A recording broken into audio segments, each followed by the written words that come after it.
Madame, monsieur, bonjour, bonsoir, selon le délicat moment de la journée que vous vivez actuellement. On m'a fait la remarque que j'étais peut-être un peu trop familier avec mon public la dernière fois. Alors n'hésitez pas, si le cœur vous en dit, de me dire ce que vous en pensez dans la section commentaires présente ci-dessous. Lâche ton commentaire, ça fait toujours plaisir de pas lire. Aujourd'hui, je vous sors un missile qui nous vient tout droit des Amerlocs. Aujourd'hui, je vous parle de l'avion Varese du constructeur Rutan.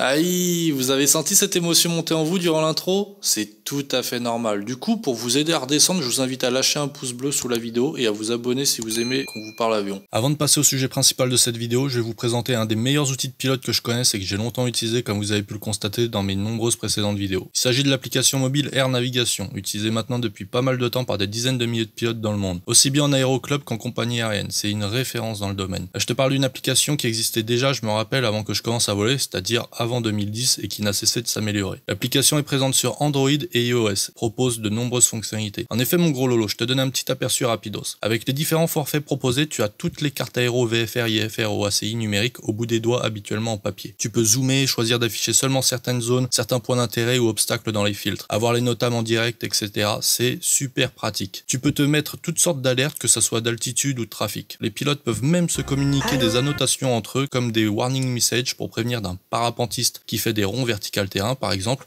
ou d'un troupeau de mouettes hostiles en finale 26 dur. Je te parlerai d'autres fonctionnalités aux prochaines vidéos et je te laisse découvrir tout ça sur leur site web en description. Alors le Varese, qu'est-ce que c'est ? Je vous parlerai plus tard de sa deuxième version appelée Longue Z. L'avion Varese du constructeur américain Rutan est un avion léger, moteur propulsif et surtout avec une voilure canard, comme le Rafale. D'ailleurs je vous propose d'aller voir la vidéo que j'ai fait au sujet du Rafale après celle-ci. Cet appareil est aussi connu pour son faible nombre d'exemplaires, mais surtout du fait que ça soit un avion dit de construction amateur. En fait c'est simple, cet avion, théoriquement tu peux le construire en slip dans ta chambre avec même des chips sur la moquette. Surtout si t'es un fan du magasin Action ou Lidl comme moi, tu peux tout trouver là-bas. T'as tout ce qu'il faut. Histoire de faire les choses bien, je te touche deux mots des premiers modèles. Le Varese est un modèle qui est venu en 1974, juste après le Variwagen, qui faut le dire avait une tronche spéciale, un peu comme moi. Il n'a fallu que 4 mois de construction à Burt Rutan pour le mettre en vol et l'équiper à l'époque d'un des meilleurs et des plus légers moteurs disponibles. Un moteur automobile Volkswagen 4 cylindres à plat, bidouillé pour être adapté à l'aviation. Le modèle a ensuite été présenté au fameux meeting d'Oshkosh et l'avion commença à obtenir de nombreux records dans sa catégorie. L'avion a ensuite été redessiné pour pouvoir accueillir un moteur certifié aviation, le Continental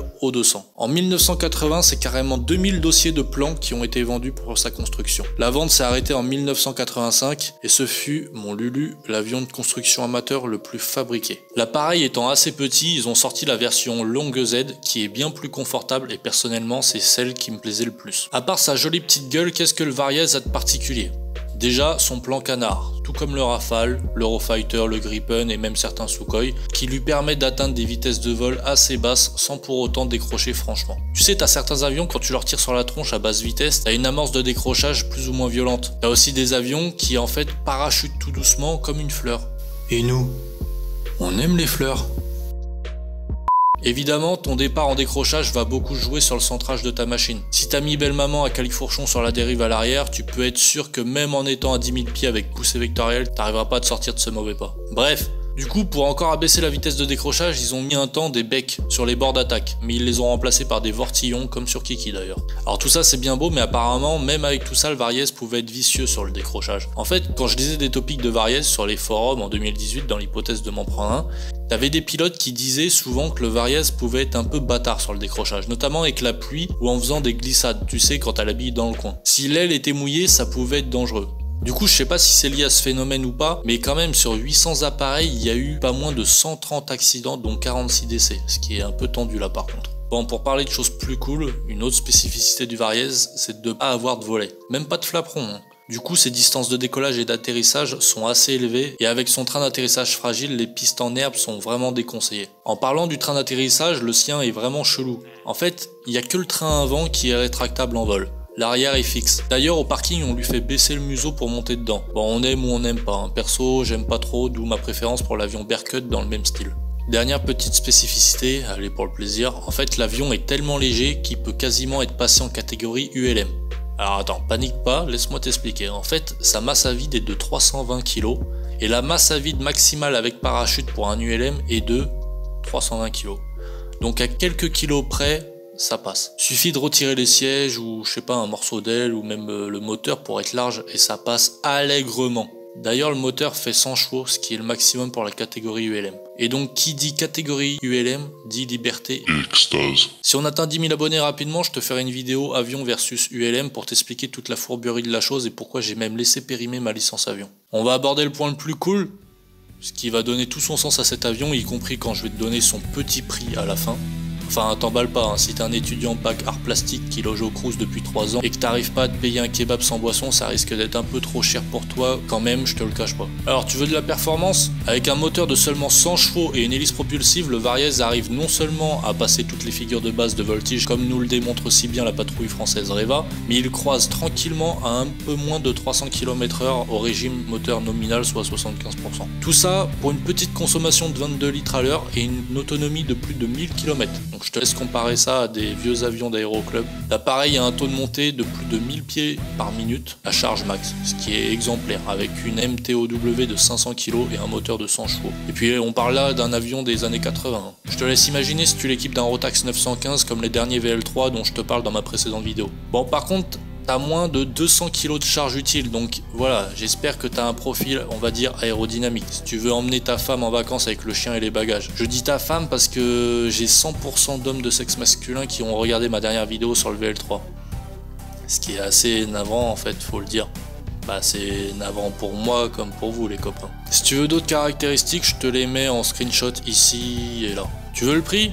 Bah d'occasion, parce que l'avion ne se trouve plus que d'occasion, sauf si tu veux le construire toi-même, mais là faut être un peu équipé. On le trouve sur le bon coin avec un pack M jante alu 20 pouces et peau chromée à 4166 kebabs, soit 25 000 €. Enfin généralement en état de vol entre 25 000 et 30 000. J'en ai pas trouvé sur le bon coin là, mais à l'époque où ça me bottait, t'en avais 2 ou 3 à vendre dans ces prix là, voilà. Donc pour les perfos annoncés, c'est juste mais terrible. Voilà, t'as les infos principales entre tes mains. Si la vidéo t'a plu, il faut s'abonner mon copain, comme ça t'en verras une deuxième. Si tu veux faire avancer ton avion à des vitesses mais indécentes et en plus gagner du poids, je t'invite à prendre une hélice e-props. Tu as moins 5% avec mon code Captain5. Juliette Golf, je quitte la fréquence, à bientôt tout là-haut.